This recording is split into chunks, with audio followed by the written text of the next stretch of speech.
Hey everybody, it's Chainsaw Reacts. It's Scooby-Doo Tuesday, guys. You know what that means? Of course it means we're here continuing the journey of Scooby-Doo Mystery Incorporated. This is Season 2, Episode 9, Grim Judgment. That doesn't sound good, but I'm excited to get to the episode. Last week's episode was pretty eye-opening in regards to the mystery and the treasure beneath Crystal Cove, because we got flashbacks in regards to the Spanish conquistadors. I hope I pronounced that word correctly. That word is just baffling. It's just like, it just doesn't sound right when I say it. But we see where they found the sarcophagus, they found the treasure, and it was like haunting them or whatever. It changed them. They were like invading like villages and stuff and burning it all down. Like they were going crazy. And they had all the disc pieces connected. And they used that to bury it in Crystal Cove when they actually arrived at what they're calling Crystal Cove. So they discovered Crystal Cove, essentially. And they buried the treasure, and six pieces, all got separated. And the guy who basically owned the ship dragged it, well, got other people to drag it up on a mountaintop.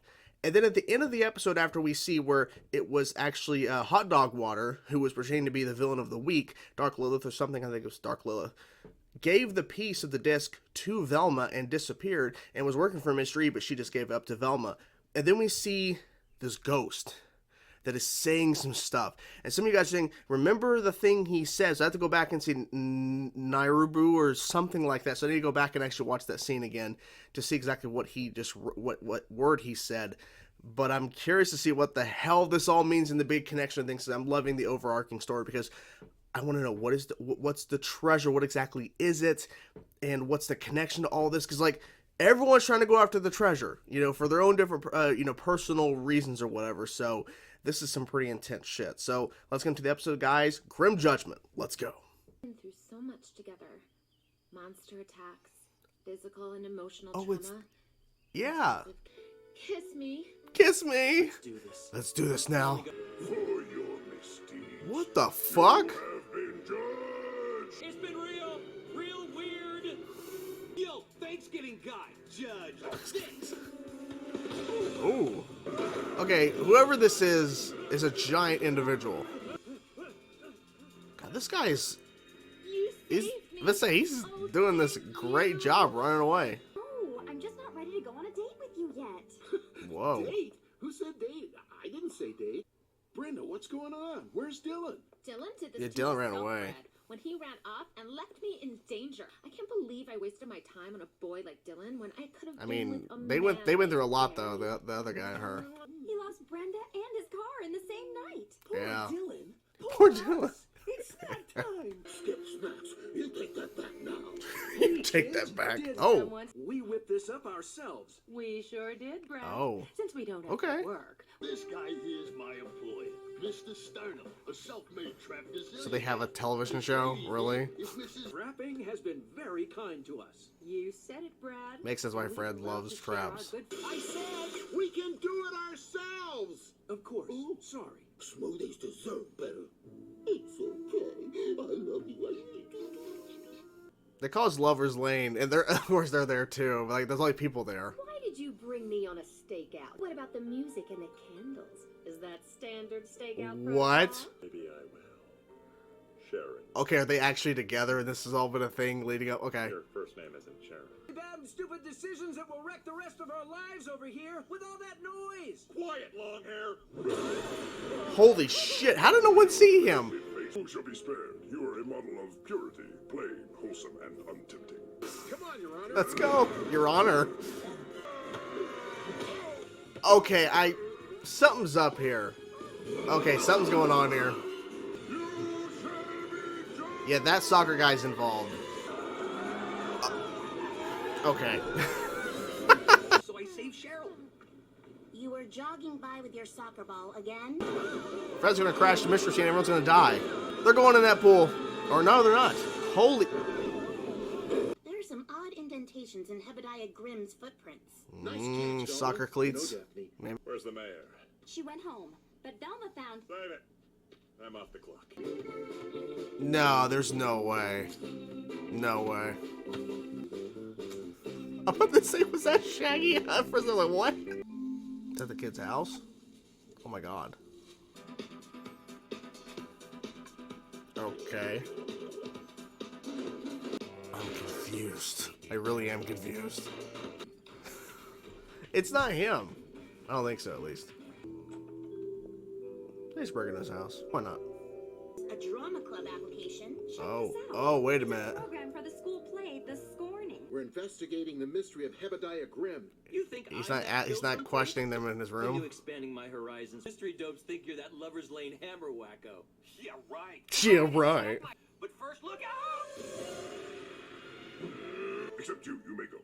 What? No way, I'm not going No anywhere. way! So be it. Oh my God, they're actually fighting. Holy shit.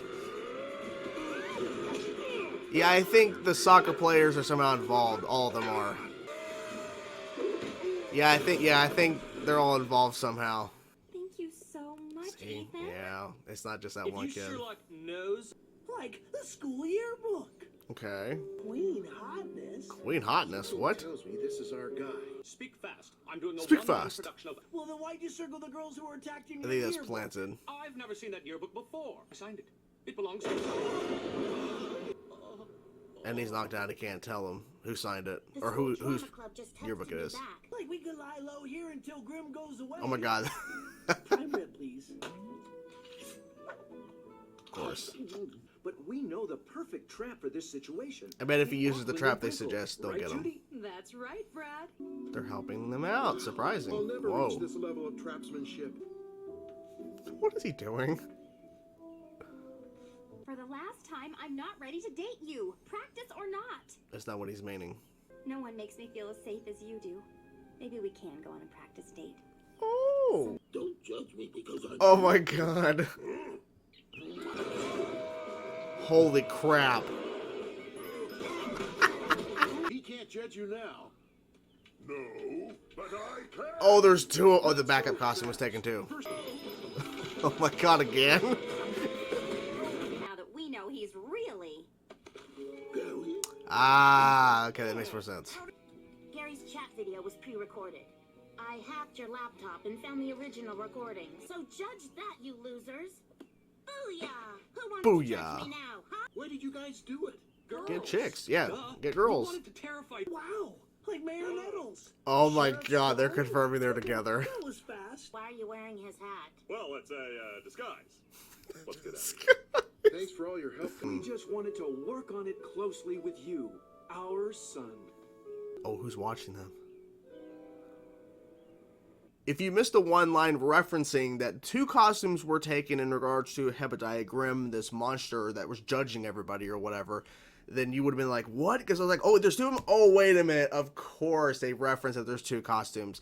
And it makes sense because the two soccer players, okay? So one was able to save the girl one time, and then the other was playing, you know, Hebediah Grimm, and then the other soccer player could then save the girl, in this case, Daphne or whatever. And they were circling girls or whatever. They were like hot. What do they call Daphne? Queen Hotness or something? Like, so they were like, okay, here's the girls we're going to scare, and the other is going to save and all that kind of stuff. So it was working for a bit. The only reason why they did this whole thing is because they just wanted to get girls. Because apparently they weren't getting girls before, or they didn't have a chance to get a girlfriend. I don't know. But there was that Lover's Lane thing.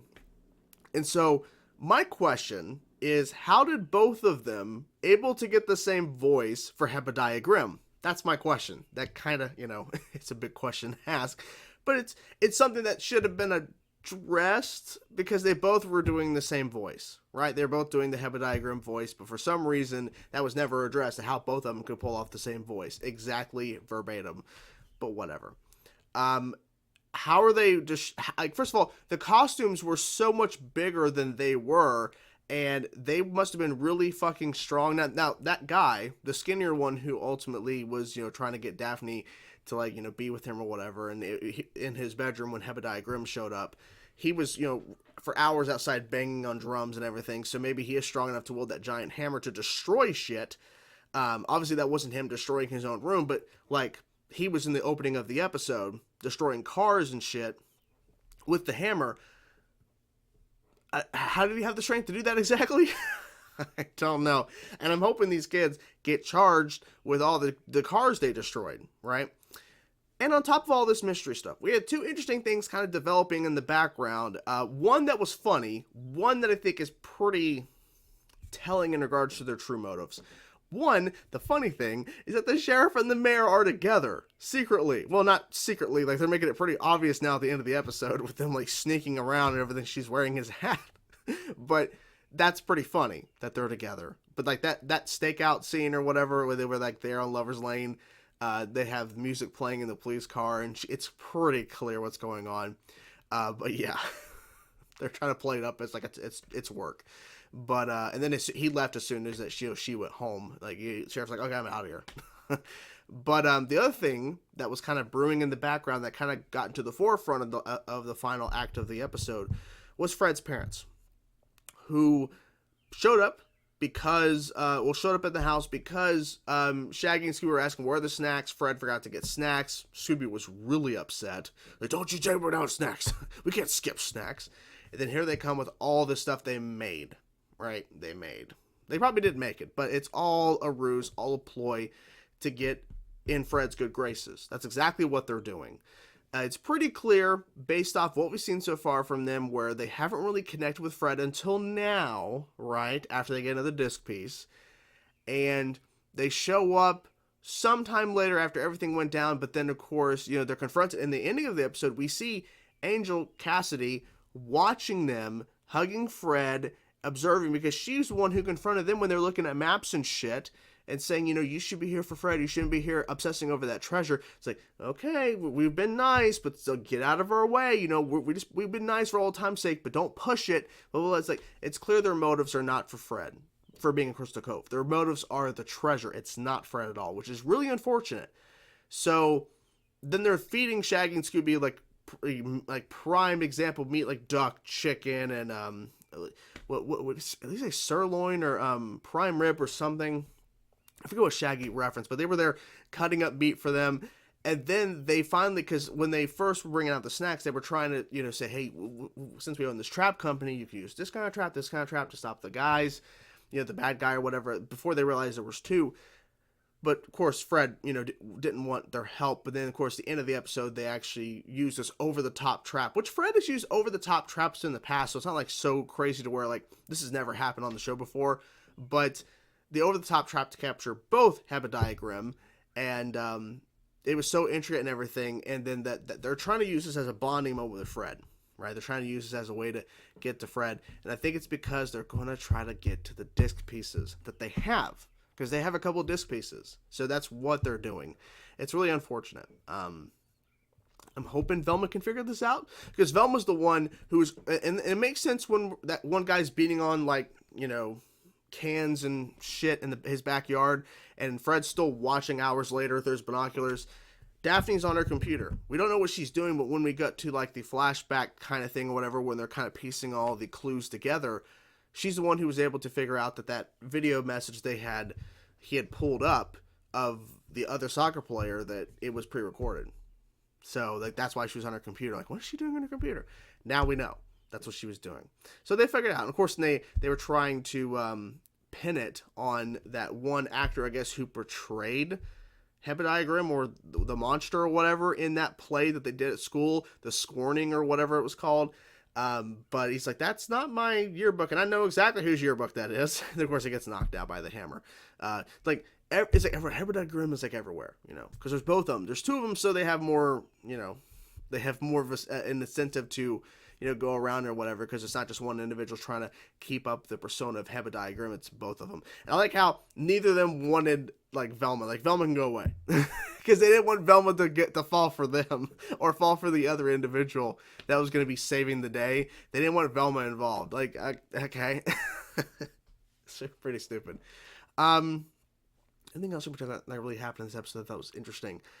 Yeah, I started to suspect that, it's like, because I was trying to think, like, okay, who is, before it's revealed it's two of them, and, it's like, okay, I think the soccer player was involved because he was there twice, especially the second time. But I was like, okay, so who's the other individual? And then, of course, if Hebediah Grimm show up and there's the video message of the guy saying, it's not me. Oh, look over there. It's like, how did he see Hebediah Grimm off the camera? So that made it more apparent. I'm like, that was kind of strange. Like, he's so far off the camera, there's no way he would have seen him in the camera shot. But of course, it was pre-recorded, so it wasn't. But it was a nice little exchange trying to figure out who it was, right? Because I was waiting to get introduced to somebody who kind of more fit, but it turns out no, it's these two individuals from high school. It's them. It's not so much like. Because I was thinking, okay, wait a minute. So if it's not the other soccer player that they're investigating, they're in his room, which he never questions why they're in his room. He's like, what do you mean you got evidence? Why are you in my room? Like, he didn't say that at all. He's like, why are you, like, what do you mean evidence? And then he just talks to them, right? I think it's because he was guilty, but a normal person would go, turn the light, what are you guys doing in my room? Why are you breaking my house? It's like, guys broke in his house. That's what they did. They kind of no, they didn't technically break into the house of that one actor guy or whatever, though his door was technically open. They just pushed into it, so I don't know. A lot of questions about that. Also, too, I'm surprised Fred didn't crash the mystery machine. I said mystery mobile. What the hell? Because at one point he's about to drive off the edge with everybody in the car, basically the mayor and then the one kid who's Hebediah Grimm and the girl that he saved for the second time at Lover's Lane. The second time when they're there, he saves her, but he's in the back of the vehicle. Fred's about to crash the vehicle. Several points that vehicle should have crashed, and and again, it's animated. It's Scooby-Doo. That's not going to happen.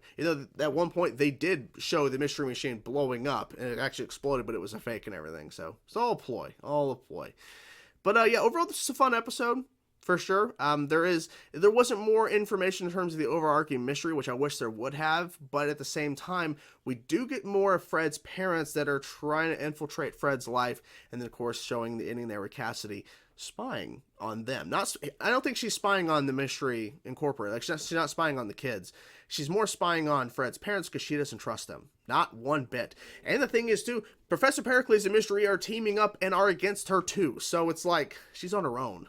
Trying to do good. Trying to be the good individual here. So, overall, had a good time with this episode. I'm curious to know what you guys thought about this episode. Let me know in the comments below, guys. Hope you guys enjoyed the video. I will talk to you guys soon. Peace out.